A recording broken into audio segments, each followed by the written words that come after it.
If They Came From Within, an alternative history of Canadian horror, started with an idea that I had because I work at Rue Morgue magazine as the editor-in-chief, and I have the pleasure of getting to know all kinds of really great filmmakers and designers in the horror genre and in Canada. And I'm very passionate about Canadian film, very passionate about horror, and I also really love alternative histories.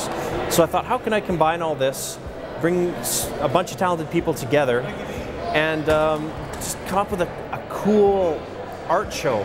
I mean, we don't have the money and the time to actually make the stuff that our imagination wants to see, but that doesn't mean we can't at least dream up a poster and maybe some props and some artwork.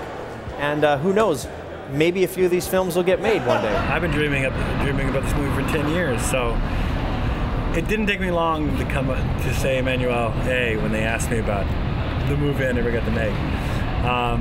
And they loved it. They you know, Dave from Rue Morgue loved the idea. Pitched, you know, I told them the story, and they ran with it.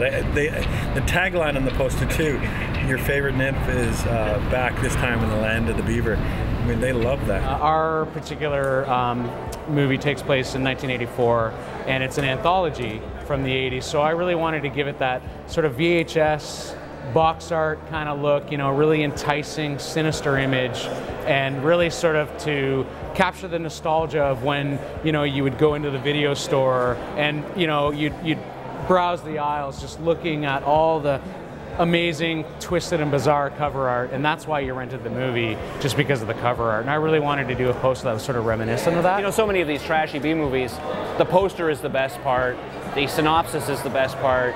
When you actually watch the movie, it's not so good.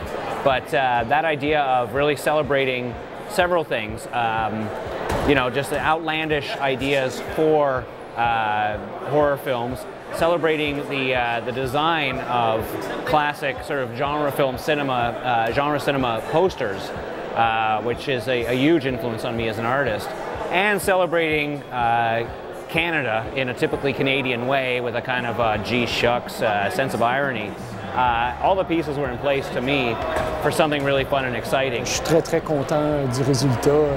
Je trouve qu'on a bien émulé l'esthétique de l'époque, puis ça a été un grand plaisir. So many people got on board and went the distance, and some designers did multiple posters, and some of the filmmakers wrote entire histories for the film that aren't even in this show. Hopefully we'll put them up on a website, maybe a book one day. But the world just keeps growing so big for this alternative universe, and I think that's what really surprised me.